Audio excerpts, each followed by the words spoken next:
À l'ordre, s'il vous plaît. Ayant constaté le quorum, je déclare la séance de la Commission des relations avec les citoyens ouverte. Je demande à toutes les personnes dans la salle de bien vouloir éteindre la sonnerie de leur téléphone cellulaire. La Commission est réunie afin de procéder aux consultations particulières et auditions publiques sur les documents intitulés « Vers une nouvelle politique québécoise en matière d'immigration, de diversité et d'inclusion ». Madame la secrétaire, y a-t-il des remplacements? Oui, Monsieur le Président. Madame Blais et Henri Saint-Anne est remplacée par Monsieur Fortin-Pontiac, Monsieur Bergeron-Verchères par Madame Maltais-Tachereau, Madame Richard Duplessis remplacée par Madame Poirier-Hochelaga-Maisonneuve et Madame Lavallée-Repentigny par Monsieur Jolin Barrette-Bordua. Merci. Ce matin, nous recevons la Société Saint-Jean-Baptiste de Montréal, le Centre des études ethniques des universités montréalaises, l'Association québécoise des avocats et avocates en droit de l'immigration et Mme Aïda Camard de Vision Diversité. Nous débutons avec la Société Saint-Jean-Baptiste de Montréal. Vous disposez d'une période de 10 minutes pour faire votre exposé. Je vous demanderai de vous présenter dans un premier temps et la parole est à vous. Merci, Monsieur le Président. D'abord, j'aimerais saluer les membres de cette Chambre, Madame la ministre, Mesdames et Messieurs les députés.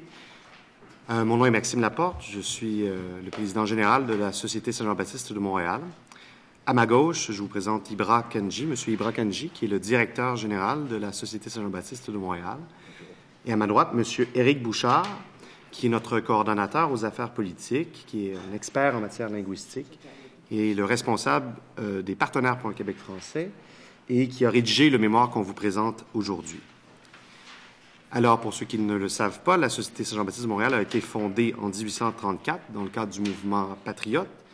Il s'agit de la plus ancienne institution militante et toujours active pour la promotion et la défense de ce peuple issu de la Nouvelle-France, qu'on appelait alors Canadien, puis Canadien-Français, et bien sûr qui forme aujourd'hui la société québécoise, la nation québécoise, avec tous ceux et celles qui en ont fait partie, qui en ont fait leur patrie aussi au fil du temps.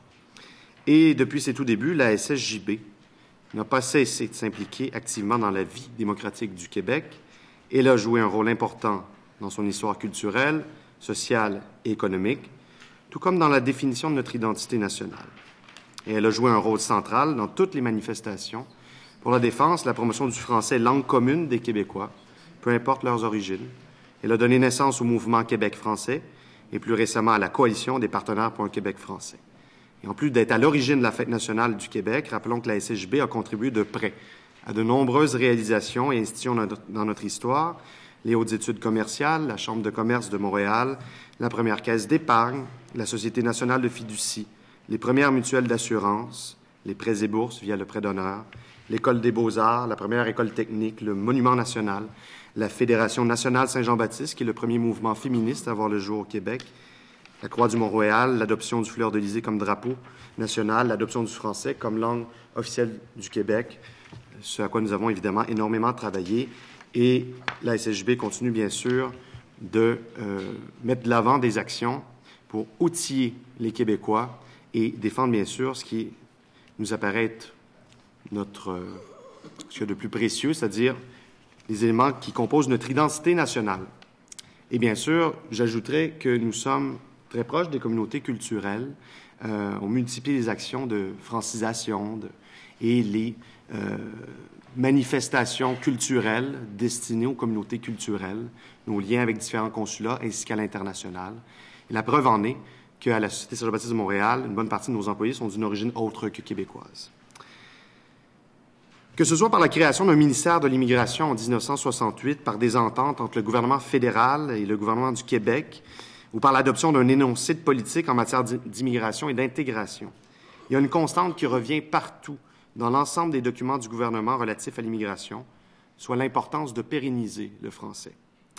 Et à la lumière de la lecture du document de référence, du cahier de consultation, du document synthèse rendu disponible par le ministère de l'Immigration, de la Diversité et de l'Inclusion pour participer à cette consultation publique, il semble que la politique d'immigration du gouvernement ne se donnera aucun objectif quantitatif et qualitatif pour arrêter le phénomène d'anglicisation en cours dont nous allons abondamment parler aujourd'hui. Une baisse drastique de la proportion de francophones d'ici 2056 est annoncée pourtant par tous les démographes et rien dans les documents du gouvernement n'en fait mention. C'est un peu comme si on oblitérait complètement ce phénomène d'affaiblissement de la langue française au Québec, corollairement d'anglicisation, et qu'on ne mesurait pas l'impact sur la démographie de différents scénarios d'immigration, ne serait-ce que ça. Par exemple, quel est l'impact sur la langue française d'avoir 30 000, 50 000, 100 000 nouveaux arrivants par année? Quel serait le scénario optimal pour la langue française au Québec? Une immigration à 80 000, par exemple, unilingue francophone de langue maternelle, francotrope, à 40 000 francophones, à 40 000 francotropes. Un francotrope, c'est un allophone qui a tendance à adopter le français comme langue d'usage. Quel est le pire scénario? 65 000 immigrants avec seulement 17 % de gens dont la langue maternelle est le français, comme maintenant. Les documents de consultation du gouvernement sont extrêmement étoffés, mais il nous apparaît qu'il manque l'essentiel, soit des prévisions démographiques en fonction de divers scénarios d'immigration. Mais les documents du Midi, ils vont d'une profession de foi très énergique quant à l'amour et l'importance du français. Alors, maintenant qu'il ne fait aucun doute, tant en parole qu'à l'écrit, sur le très grand désir du gouvernement de pérenniser le français, il faudra que des objectifs clairs et mesurables, accompagnés d'indicateurs de progression du français, soient inclus tant dans la politique que dans la loi du gouvernement sur l'immigration. Il y a maintenant 25 ans que le gouvernement Bourassa a mis en place une politique d'immigration qui devait favoriser le français. Force est de constater que la seule chose que la politique d'immigration ait faite a été de réduire le poids démographique du français et de faire reculer la langue française au travail, notamment, tant dans le secteur public que privé. Alors, il est temps, quant à nous, de redonner au français toute sa place au Québec, et cette nouvelle politique en est l'occasion. Comme l'administration publique et l'ensemble des services de santé pratiquent le bilinguisme institutionnel, contrairement au principe du français langue commune, il n'y a aucun incitatif réel qui peut motiver l'apprentissage du français et son utilisation concrète comme langue d'usage public pour tout nouvel arrivant. De plus, il n'y a aucune obligation pour un nouvel arrivant d'apprendre non seulement le français, mais d'atteindre un niveau qui soit tel que l'intégration au marché du travail en français se fasse sans obstacle. On va en avoir un témoignage aujourd'hui. Il est donc impératif que la politique d'immigration en soit une qui, par ses objectifs quantitatifs et qualitatifs, j'insiste, redonne au français la place qu'il a perdue depuis le milieu des années 90. Pour mesurer l'efficacité de mesures prises par le gouvernement pour contrer l'anglicisation en cours, il faudra que le Midi annonce que dorénavant, il utilisera en priorité les indicateurs de mesure de l'usage à la maison et en public de la langue française. Il devra aussi se fixer des objectifs ambitieux pour atteindre un pourcentage annuel de nouveaux arrivants de langue maternelle française. Et dans le présent mémoire, la SHB dresse le portrait général de la situation linguistique. Ensuite, nous démontrons comment la politique d'immigration du Québec actuellement favorise l'anglais plutôt que le français. Enfin, il y a 7 recommandations qui sont adressées à Mme la ministre et à la Commission des relations avec les citoyens pour que, dans un horizon de 10 ans, l'anglicisation soit non seulement stoppée, mais que Montréal redevienne la deuxième plus grande ville francophone du monde, la métropole française des Amériques. Et pour ce faire, il faut qu'il y ait 81,4 % de la population qui soit de langue maternelle française, 83,1 % de langue d'usage, comme c'était le cas en 2001. C'est l'indicateur qu'on a sélectionné. C'est l'époque de la grande paix linguistique. Cet objectif semble ambitieux, mais il est loin d'être impossible à atteindre. Parce qu'il y a un récent rapport remis par le prolifique auteur Jacques Attali au président de la France, M. François Hollande, qui démontre qu'il y a actuellement, sur Terre, 230 millions de francophones, dont 130 de langue maternelle française. Et selon les prévisions démographiques très optimistes, ce rapport affirme qu'en 2060, le monde francophone pourrait être composé de 770 millions d'individus. Alors, je vais céder la parole à M. Bouchard, qui va faire un résumé, effectivement, de ce qu'on met de l'avant. Je ne sais pas combien il nous reste de temps. 30. Ah, OK. 1 minute 30. On va peut-être continuer. Grosso modo, donc, moi, je viens en tant que personne qui étudie la question linguistique depuis quelques années. J'étais anciennement attaché politique de Pierre Curzi. lorsqu'il était député du Parti québécois et par la suite député indépendant. Pierre Curzi, à l'époque, m'avait engagé pour une chose. Il avait dit, moi, Pierre Curzi, je suis très bon pour parler la langue française avec mon cœur et je touche les gens qui ont à cœur la langue française, mais j'ai de la misère à convaincre les gens qui sont des homo economicus, des gens un peu plus cartésiens, et j'ai besoin de chiffres, j'ai besoin de données. Et Éric, je t'engage pour que tu me montres tout le dossier de la langue au niveau des données. Il dit, moi, je m'occupe des sentiments, toi, occupe-toi des chiffres, puis ensemble, on va pouvoir parler de la question linguistique. Alors, j'espère que dans nos échanges avec la ministre, nous pourrons expliquer en chiffres comment il y a anglicisation au Québec. Est-ce que je continue ou on commence à se passer? Vous avez terminé, on va commencer la période d'échange avec la ministre. Tant qu'à me faire couper par la suite, parce que... OK. Gentiment, Monsieur le Président. Merci. J'essaie de mettre la parole à Madame la ministre. Alors, bonjour, messieurs Laporte, Kenji et Monsieur Bouchard. Bienvenue et merci beaucoup de contribuer à ce grand débat. Je vous dirais, juste d'entrée de jeu, pour ce qui est de la planification des volumes et de la composition, ça, il y aura une autre consultation générale. Et c'est là qu'on parle beaucoup plus de démographie. Ici, c'est les grandes orientations, notamment le fait français. Je vous dirais qu'il y a vraiment consensus. On parle de sélection, de francotrope. L'expression francotrope revient souvent, et même aujourd'hui. D'outiller les personnes pour qu'ils puissent parler français avant d'arriver, les outiller à leur arrivée s'ils ne sont pas le niveau requis pour intégrer l'emploi qu'ils visent avec leur formation. On parle des milieux d'accueil, l'importance du milieu de travail. Ça, c'est bien sorti qu'il faut que le milieu de travail soit un milieu francophone, là, pour permettre aux gens, donc, de continuer à parfaire, si vous voulez, leur langue. Maintenant, je vous demanderais, donc il y a vraiment, là, c'est une politique qu'on veut pondre avec plan d'action, donc je vous dirais qu'il y a vraiment un consensus sur l'importance du fait français et qu'on a, dans un sens, la même orientation qu'on avait en 90, c'est que l'immigration doit contribuer à pérenniser le fait français, là, cette expression qu'on utilise depuis plus de 25 ans. Mais l'immigration a quand même changé, les enjeux ont changé, donc il faut... moderniser nos façons de faire. Mais je vous demanderai la grande question là, que tout le monde se pose. On choisit des personnes qui parlent français. Maintenant c'est peut-être l'arabe, leur langue maternelle, mais si vous écoutez leur français, il est impeccable. Donc, je pense qu'il faut faire attention à langue maternelle exclusivement parce qu'on sélectionne des gens de l'Afrique aussi, notamment mon collègue de l'opposition, qui vous dira ici, je pense bien, parce qu'il l'a déjà dit, que sa langue maternelle, c'est peut-être pas le français, mais c'est peut-être sa première langue, je ne sais pas maintenant, mais il y a ces distinctions. En tout cas, il y a des gens qu'on sélectionne justement des bassins francophones, des gens qui viennent de ces pays-là, qui sont francophones, mais qui sont exclus du marché du travail. Donc, je vous dirais que beaucoup des débats ont été sur l'exclusion. Et comment fait-on, ces gens qui sont très scolarisés, qui parlent un français impeccable, comment peut-on mieux réussir l'inclusion et bâtir une société avec une vision de pleine participation? Donc, d'éliminer de contrer les préjugés, la Commission des droits de la personne, la discrimination. Donc, j'aimerais vous entendre parce que c'est vraiment, une problématique sérieuse parce qu'il y a la France, évidemment, puis la France, les Français, historiquement, a toujours été un pays de provenance pour l'immigration au Québec, depuis toujours, et on voit l'engouement maintenant aussi. Ça continue, c'est très bien, mais il y a aussi d'autres personnes francophones ailleurs dans le monde qui sont intéressées au Québec, mais s'ils sont racisés ou sont perçus comme racisés ou toutes sortes de choses, ça peut aller jusqu'à de la méconnaissance jusqu'à la discrimination.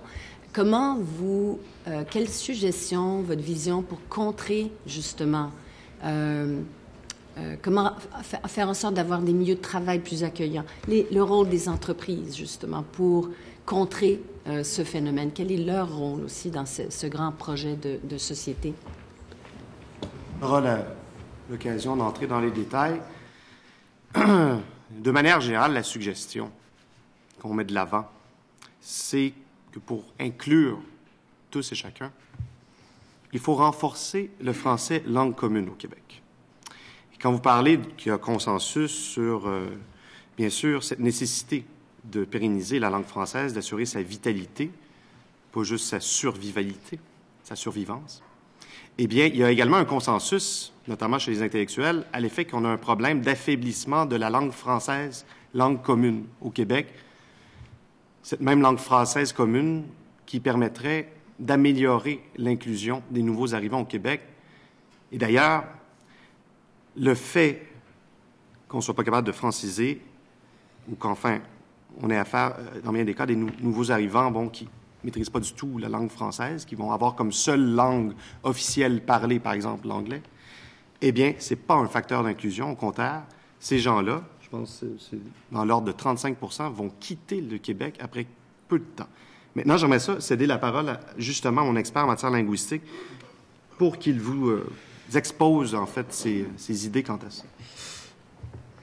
Je vais répondre à votre question, mais on va quand même revenir sur les chiffres sur la question du recul au niveau du français. On ne les passera pas en détail. Tout le monde a les tableaux devant nous, puis les gens qui regardent à la maison peuvent télécharger le mémoire.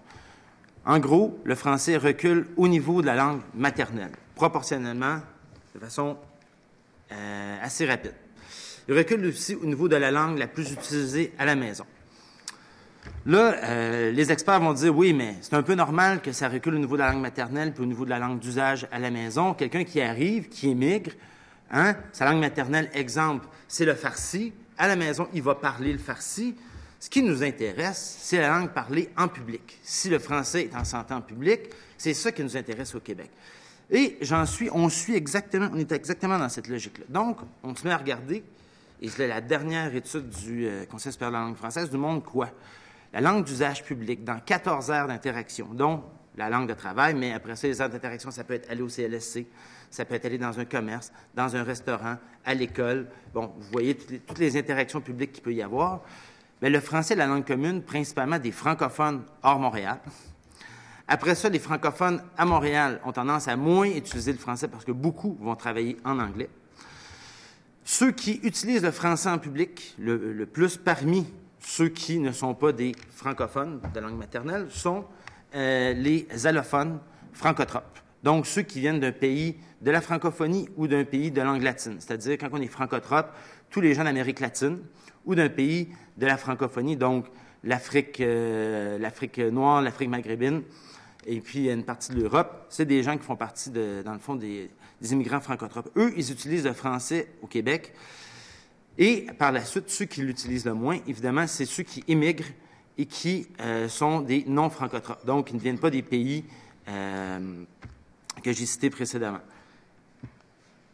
Ce qui arrive, c'est qu'au travail, il y a eu des demandes pour faire des nouvelles législations lors de la dernière législature.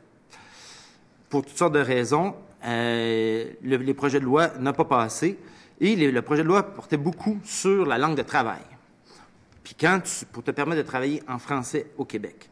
Or, tous ceux qui arrivent, exemple du Maghreb, qui connaissent l'arabe et connaissent le français, se butent au fait que dire, oui, mais tu parles pas anglais. C'est parce que tu parles pas anglais, c'est parce que tu fais pas des affaires. Qui fait des affaires à l'international puis avec le Canada anglais à tous les jours au téléphone? La majorité des gens, ils travaillent au Québec, puis ils vont soit être des serveurs de restaurant, soit ils vont travailler dans un CLSC. Mais si tu ne peux pas travailler en français au Québec, sur le territoire québécois, puis on t'exige de parler le français, le problème, c'est pas l'immigrant le problème, c'est qu'au Québec, il y a une époque où on pouvait travailler, puis on pouvait être unilingue français et travailler. Aujourd'hui, de plus en plus, on exige. Et on a beau nous dire, oui, mais c'est la mondialisation, c'est la mondialisation. C'est pas tout le monde qui travaille en mondialisation. Donc, la base du problème d'intégration, puis c'est la base de tout, c'est qu'il faut qu'il y ait une langue commune. Et c'est drôle, si on dit qu'il y a des problèmes au Québec, pourquoi il n'y a pas de problème, je ne sais pas moi, en Ontario ou en Alberta? Il y a une langue commune là-bas et les gens disent, bon, on travaille en anglais puis on s'intègre en anglais. Il n'y a pas un double message qui est envoyé. Donc, à place de dire, baissons les critères de français, non, c'est le contraire. Augmentons le français pour que ceux qui arrivent ici, qui se font dire, vous arrivez au Québec, dans un État francophone, votre immigration, ça va être un succès. Bien, pour que les gens disent, oui, c'est vrai, c'est un succès, j'ai pu travailler en arrivant, puis je pensais que c'était un pays français, puis je suis arrivé, puis je me suis trouvé un bon emploi. Il nous reste combien de temps, Monsieur le Président? 8 minutes. Il nous reste 8 minutes. Il va y avoir d'autres échanges. Bon, parfait. C'est Mme la ministre qui contrôle le temps. Ah, excusez-moi, Madame la ministre. Pardonnez-moi. C'est tout à fait correct et je comprends votre passion, mais je vous dirais que honnêtement, c'est partagé. Beaucoup, on a parlé du milieu de travail, l'importance que dans ce milieu de travail, on puisse parler français. Puis, évidemment, il y a l'Office de la langue française, il y a le ministère de la culture et de la langue qui ont cette mission. Nous, évidemment, c'est beaucoup de préparer le projet d'immigration, donc il y a la sélection. Il faut reconnaître quand même qu'il y a des réfugiés, hein, il y a le regroupement familial, donc c'est pas sélectionné. Hein, vous comprenez, c'est l'immigration humanitaire. On fait beaucoup pour... mais on nous fait des recommandations. On est là pour écouter. Parce que je peux bien être très fière de ce que le ministère de l'Immigration a fait depuis des années. Je le suis. Les programmes de francisation avant l'arrivée, multiplier des cours avec des alliances françaises. On a développé un cours unique qui a gagné des prix, plusieurs prix. C'est le cours de francisation en ligne qui a vraiment remonté le niveau de connaissance. Moi, j'ai introduit le test linguistique en français pour s'assurer qu'on donne les points qui reflètent précisément la maîtrise de la langue. Le Parti québécois a augmenté le niveau de français qui devait être connu, le gouvernement précédent, au niveau 7, qui est un français élevé. C'est un niveau de français élevé. Donc, vous voyez, c'est différents gouvernements au fil des années qui ont rajouté à cette coffre d'outils, si on veut, pour préparer les gens à leur arrivée. Mais juste pour vous encourager, j'ai eu à donner moi, j'étais là, c'est l'Office de la langue française qui a donné un prix pour le français, connaissance du français, à un réfugié il y a quelques années. Et c'est très encourageant parce que par les cours de francisation, il est devenu un leader dans la communauté bhoutanaise, en fait, parce qu'il a appris le français, il ne parlait pas un mot. Donc, je pense que c'est ces choses-là, valoriser, accompagner, on est beaucoup là-dessus, mais on vous entend, on vous écoute. Et donc, je voulais vraiment qu'on reconnaisse le travail qu'on fait. Et évidemment, un autre chiffre qui est encourageant, c'est 1 immigrant sur 5 est un enfant. Ça, il y a très peu de gens qui se rendent compte de ça. 1 sur 5 est un enfant. C'est-à-dire que l'enfant va être scolarisé en français. Et les études le montrent, c'est des enfants qui n'ont pas d'accent quand ils parlent français. Là, ils sont vraiment... ils ont l'accent du Québec, etc. Donc, je ne sais pas si vous avez un dernier mot avec le temps qui nous reste. Enfin, j'ai pas de questions précises, peut-être. Okay, est-ce que vous reconnaissez donc tout ce qui a été fait au fil des années? Vous parlez d'une personne qui a reçu une distinction. C'est sans doute une personne exceptionnelle. Hein? C'est une personne formidable. Puis d'ailleurs, nous aussi, on remet des prix, des grands prix, qui sont très reconnus d'ailleurs, de journalistes dans tous les domaines. Et il y a de ces gens exceptionnels. Ce qu'on vient exposer aujourd'hui, c'est que, vous savez, la Charte de la langue française, dans le fond, son but, c'est d'intégrer en langue française tous ceux qui, à la base, finalement, ne parlent pas cette langue. Or, quand on analyse les données de l'étude publiée par le Conseil supérieur de la langue française récemment, eh bien, on remarque, comme mon collègue l'a dit, que les allophones non francophones ont à peu près exactement le même comportement linguistique que les anglophones de langue maternelle. De sorte que nous échouons à mener à bien la mission de la Charte de la langue française. Nous échouons carrément. D'autre part, quand on analyse, parce qu'il y a des cas exceptionnels, des gens d'exception, bien sûr, mais les faits parlent d'eux-mêmes. Le français, langue maternelle, recule. Le français, langue d'usage, recule. Le français, langue d'usage en public, recule. Le français, langue du travail, recule. Hein? Le français, langue de l'administration, recule. Il y a un phénomène d'anglicisation. Est-ce que les membres de cette Chambre sont prêts à admettre ce diagnostic? Oui, monsieur le député d'Arcy-Mégué. Merci, M. le Président. Soyez les bienvenus à l'Assemblée nationale, messieurs Laporte, Kanji et Bouchard, et merci pour votre exposé.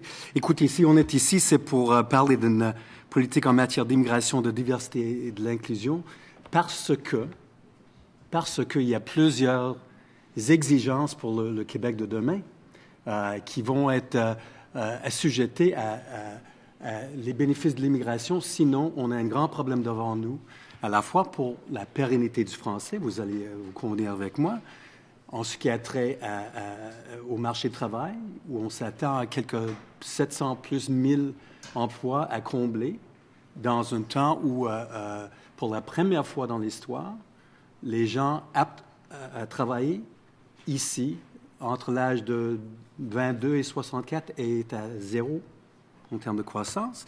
On parle aussi d'un monde concurrentiel. Vous allez aussi, j'espère, convenir avec moi, que les immigrants prospectifs, qu'ils soient francophones ou non, ont d'autres choix à faire, surtout les immigrants qualifiés qui ont à apporter toutes sortes de bonnes choses à notre Québec. Ils ont des choix à faire. Il y a d'autres pays francophones qui peuvent les accueillir. Alors, on est dans un monde où on a à attirer et retenir les immigrants. Vous avez noté vous-même, et les chiffres en démontrent, qu'il y a une nette perte quand il s'agit de rétention des immigrants ici au Québec. Alors, je vous invite davantage, parce que je n'ai pas entendu grand-chose, ce que vous avez à proposer pour attirer, retenir et faire sentir chez eux les immigrants, pour les aider à se franciser si ce n'est pas le cas déjà. Tout à fait. Nous, d'abord, en fait, on vient en posant un diagnostic et on aimerait que les membres de cette Chambre y adhèrent, puisque tous les chercheurs, à peu près, y adhèrent.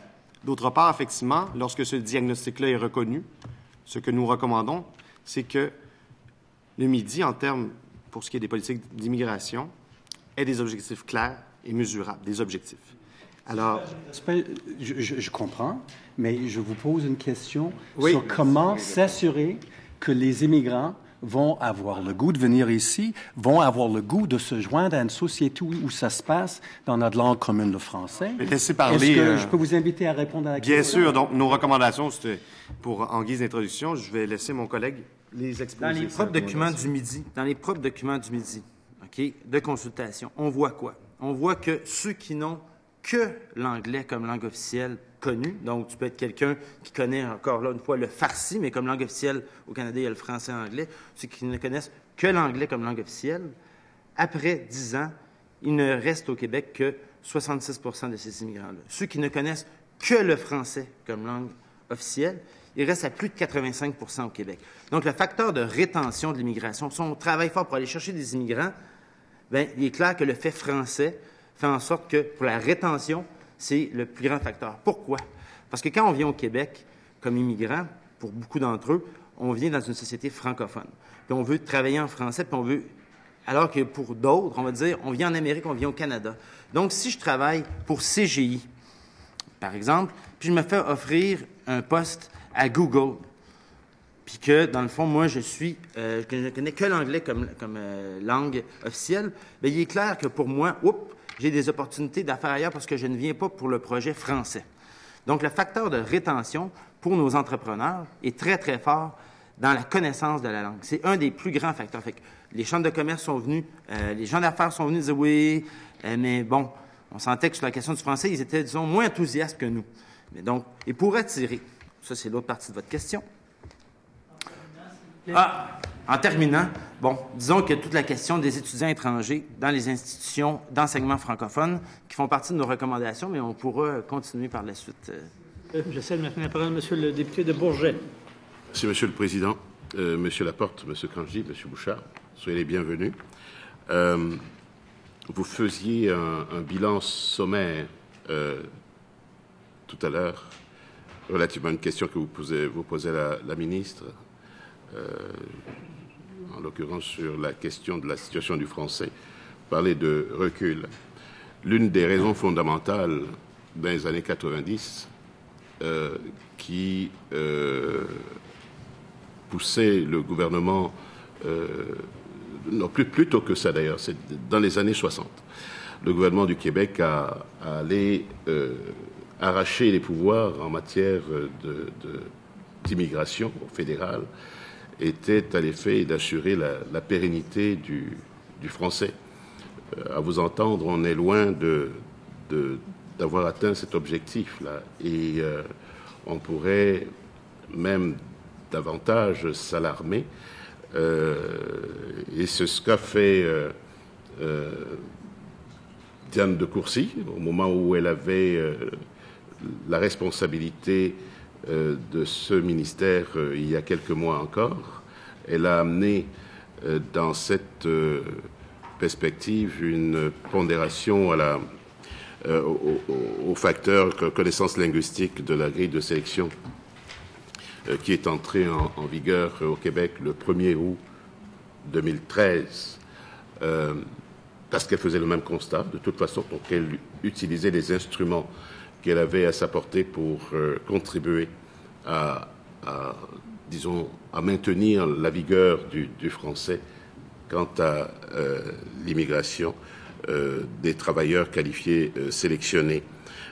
Or, on entend depuis le début de cette commission le Conseil du patronat, les manufacturiers exportateurs du Québec, la Fédération des chambres de commerce du Québec, la Commission des partenaires du marché du travail, entre autres.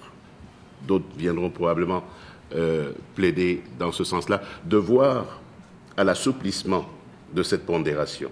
On est passé au stade 7, on était au stade 6, c'est un point de pondération. J'anticipe votre réponse, mais quelle serait votre lecture relativement à ces doléances de l'ensemble de ces organismes que je viens de citer? Pouvez-vous juste répéter la question? C'est notre lecture des organismes, vous dites? Non, des doléances de ces organismes. Bon. Regardez, historiquement, quand on regarde l'étude de Joël Quérin de l'Institut de recherche pour le Québec, on voit que l'ensemble, puis c'est pas une critique vraiment, mais c'est juste un constat. Là. On s'entend, s'il y a des anglophones dans la salle, je ne veux pas heurter personne, mais l'ensemble des critiques qui venaient contre la loi... Oui, ben oui. Mais il y a des Québécois anglophones, puis il y en a des francophones. On s'adresse au président, mais on s'adresse au président. Vous connaissez les règles, monsieur le député de Sherbrooke. Donc, pour revenir, l'ensemble des gens qui sont venus en commission parlementaire au fil du temps, qui disaient, bon, faut assouplir la question du français, c'était principalement deux groupes, les groupes de défense des anglophones, puis on les comprend, puis les groupes patronaux. Donc, je veux dire, pour moi, je n'irai pas, dans le fond, commenter plus que ça. Ça fait partie de la continuité, puis point, puis ça fait partie peut-être de leur rôle, puis j'ai pas à... Moi, je joue mon rôle, puis eux, ils jouent leur rôle. Point. Puis c'était qui joue mieux son rôle par la suite. J'ai pas pour en dire plus par rapport à tout ça. Mais je pense que sur un projet de vie, quand quelqu'un vient ici, quand on attire des gens, j'aimerais peut-être laisser la parole au directeur général de la Société Saint-Jean-Baptiste, parce que quand on parle d'attirer des gens de qualité, d'attirer des immigrants investisseurs, bien, on en a un ici présentement. Donc, si monsieur le député de Bourget nous l'accorde, je lui laisserai parler. Monsieur Kanji, vous pouvez... pardon, monsieur le président. Oui, merci, monsieur le président. Messieurs les ministres, honorables députés, je suis fier d'être parmi vous. Et je peux vous dire que je ne suis pas déçu d'avoir choisi le Québec comme destination.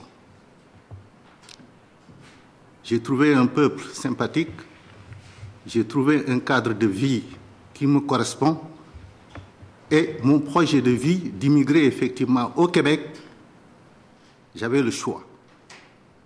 Je pouvais aller en France parce que j'ai vécu là-bas, je pouvais aller aux États-Unis, mais quand on a une famille, si on change de destination, de changer de pays, on réfléchit à deux fois. Ce n'est pas facile.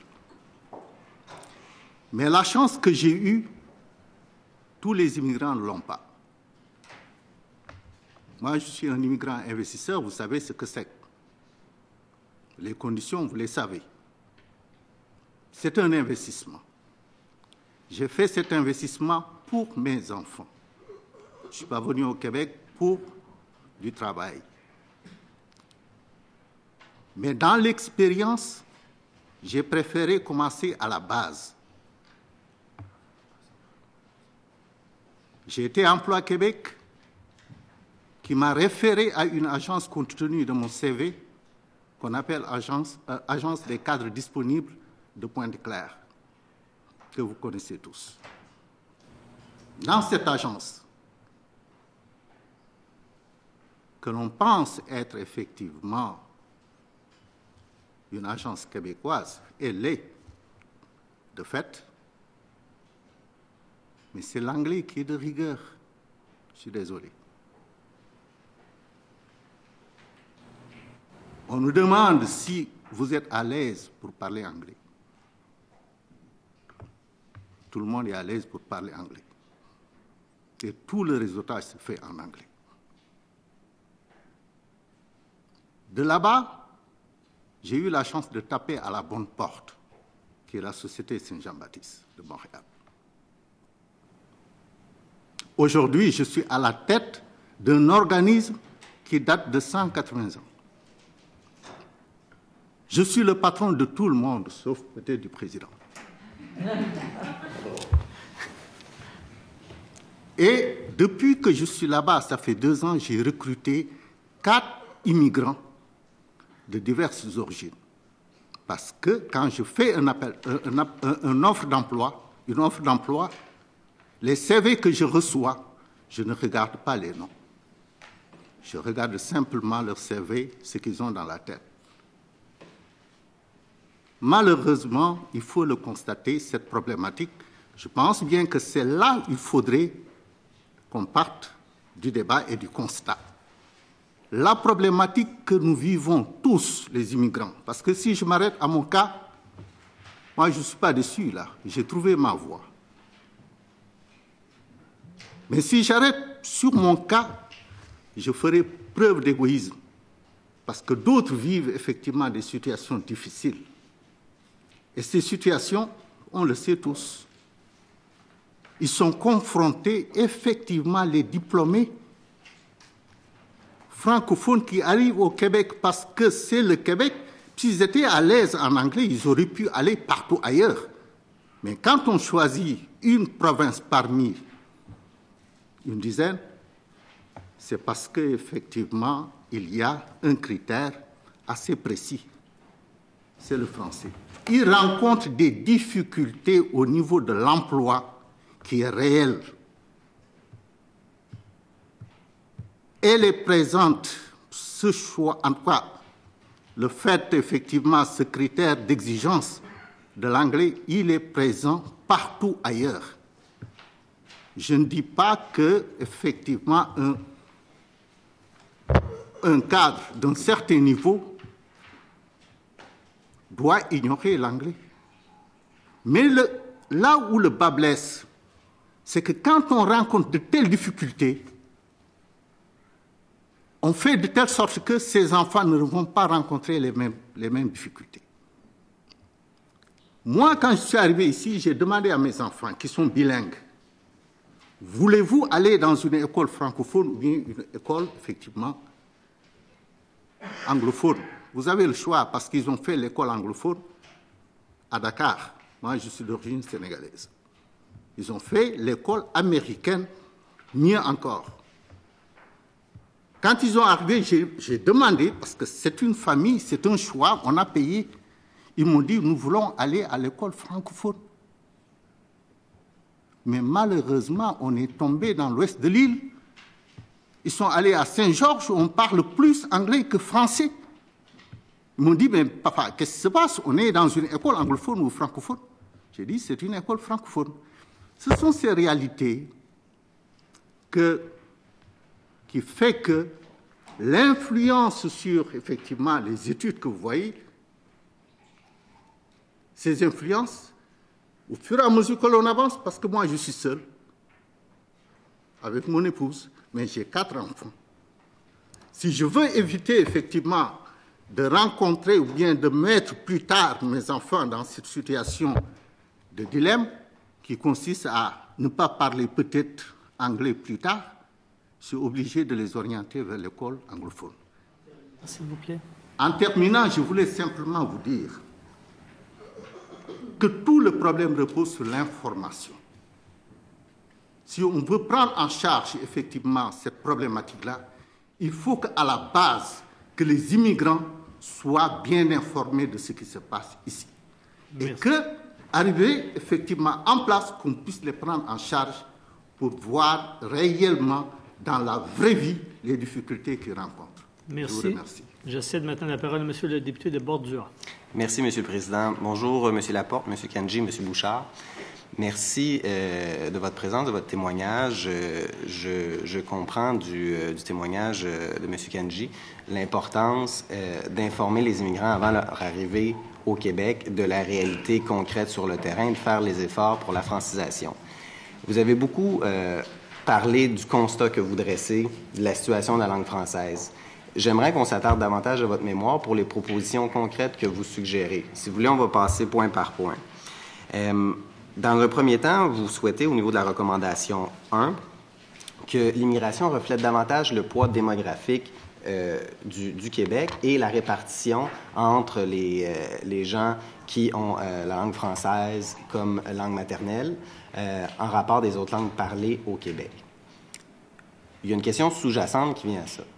Est-ce que vous, selon votre position, vous favorisez davantage la connaissance de la langue française pour un immigrant plutôt que ses qualifications et ses compétences professionnelles? En ce sens où, est-ce que, en tant que société, on ne devrait pas se dire, est-ce qu'on va chercher les gens qui ont les meilleures compétences, les meilleures aptitudes pour apprendre le français, pour intégrer la société québécoise par le biais d'un emploi et débloquer les ressources nécessaires pour réussir à franciser, à intégrer les nouveaux arrivants? Ça m'amène à vous parler d'une autre de vos recommandations dans votre mémoire qui traite du coût. Vous voulez avoir la qualification du coût unitaire des services de francisation puis des budgets alloués.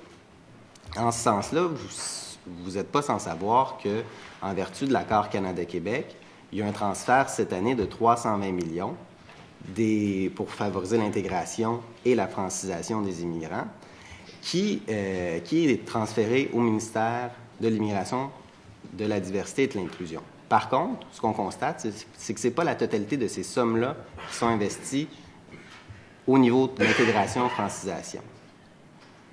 D'un autre côté, on constate que le coût unitaire dont vous parlez, par immigrant, eh bien, vous soulevez la question de la capacité du seuil d'intégration. Et sur ce point-là, je pense qu'on a une réflexion à faire pour intégrer respectueusement les gens. Puis je retiens le point de M. Kandji sur cet élément, à l'effet que la société d'accueil a une responsabilité d'offrir les ressources nécessaires et requises pour faciliter l'intégration des gens. Parce que c'est une question fondamentale, c'est une question de respect aussi. Pour dire, bien, lorsqu'on participe à l'édification de la société québécoise, c'est important, collectivement, puis pour les milieux d'accueil, d'offrir les ressources nécessaires et qui sont requises pour assurer une pleine intégration. Parce que sinon, on va se retrouver dans une situation, vous parliez de la migration interprovinciale, le sentiment d'attachement des différentes communautés, mais c'est important qu'on le développe. Donc, en ce sens-là, j'aimerais vous entendre. Alors, pour cette question-là, c'est clair que pourquoi cette recommandation-là sur le fait du coût unitaire? Ça fait trop longtemps au Québec qu'on entend dire « Oui, mais le gouvernement a coupé des mesures de francisation. Oui, mais on a augmenté. » À un moment donné, les politiques d'immigration, ça ne devrait pas faire partie d'une certaine forme de partisanerie. On devrait dire « Voilà, il y a des montants qui viennent d'Ottawa. Ces montants-là, pourquoi ils vont dans le budget consolidé, puis après ça s'en va un peu partout, ou finalement, toutes les sommes ne sont pas... » Puis il y a des fois qu'ils disent « Oui, mais on les donne toutes, mais finalement, on les donne pas toutes. » Moi, ça ne nous intéresse pas de savoir si les sommes sont là ou pas. L'important, c'est combien ça coûte, le coût unitaire de francisation. C'est-à-dire qu'il y a du monde qui vont venir d'Asie, qui vont être plus difficiles à franciser parce qu'ils n'ont pas une langue latine. Il y a du monde qui vient d'Amérique latine, qui sont plus faciles à franciser. Sur l'ensemble des gens qui rentrent au Québec, sur les volumes, si on évalue qu'il y a 40 % de personnes qui ne parlent pas français, sur 50 000 personnes, on dit qu'il y a 20 000 personnes par année. Bon, 20 000. 20 000 personnes à franciser, ça coûte combien en moyenne? 10 000. Bon, 20 000 fois 10 000, ça donne X montant. Donc, il faut s'assurer qu'à chaque année, ces montants-là soient disponibles. Il ne faut pas jouer avec ces montants-là. Puis avec ça, de cette façon-là, le gouvernement s'oblige à donner les services, puis s'oblige à les rendre disponibles. Et il n'y a pas de bagarre, on s'est-tu fait couper, on s'est-tu pas fait couper, l'argent va-t-il à la bonne place? Donc ça, c'est une chose. Si une année, parce qu'on coupe au niveau des budgets, puis qu'on décide comme gouvernement, puis peu importe le gouvernement, dire, ouais, il faudrait couper en francisation, mais on a le droit de couper en francisation quand on est un gouvernement. Et on peut dire, cette année, bien, à place d'avoir 20 000 personnes qui ne parlent pas français, bien, on en aura 15 000. Hein, il n'y aura pas mort d'homme cette année-là, il y en aura juste moins de personnes dans la composition des volumes d'immigration qui ne parleront pas français. Et c'est pas grave, l'année d'après, il y aura prospérité, le gouvernement aura plus d'argent et on augmentera le nombre de personnes en proportion qui ne savent pas le français. Autre chose par rapport à la qualification par rapport au français que vous posiez d'emblée. À Polytechnique, OK, j'ai entendu, c'est rare que je fais des histoires personnelles, mais là, c'est un cas précis parce qu'on a des recommandations, nous autres, sur les étudiants étrangers. On entend parler qu'on va chercher des gens de l'Iran parce que c'est des génies en physique nucléaire, en génie nucléaire. Et que les gens d'Iran disent « Oh, moi, je vais travailler avec ce professeur-là à Polytechnique parce que c'est le grand maître de toute cette chose-là. » Et donc là, la personne part, vient, mais au niveau des politiques des universités, au niveau du français, parce qu'il y a des recherches à faire, parce que le modèle de financement est fait en sorte qu'il faut sortir des recherches, on se dit « Bah, on n'a pas le temps de commencer à apprendre le français, on publie, puis c'est pas grave si on publie en anglais. » Et le professeur n'a pas la responsabilité de faire en sorte que son étudiant travaille en français dans une université francophone. Par la suite, qu'est-ce qui se passe si tu ne parles pas français? Même si c'est un grand génie. Comment tu fais pour avoir ton diplôme, ton diplôme de l'ordre professionnel des ingénieurs? Il faut apprendre le français. Donc, qu'est-ce qui arrive? Cette personne-là qu'on va avoir payé pour former, parce que souvent, c'est des génies, donc non pas ils payent, mais après ça, nous, on rembourse tout. Mais cette personne va dire, bien, parfait, je m'en vais à Toronto. Ah, je m'en vais à Cincinnati. Donc, on vient de perdre des ressources extraordinaires parce qu'on n'a pas été capable de franciser. OK? Ça, c'est une chose vraiment fondamentale. La rétention des cerveaux. Dans votre suggestion, par contre, de recommandation, vous dites le programme Monsieur le député, c'est terminé. Merci. Donc, je remercie M. Bouchard, M. Laporte et M. Kanji pour leur présentation. Je suspends quelques instants afin de permettre au Centre des études techniques des universités montréalaises de prendre place.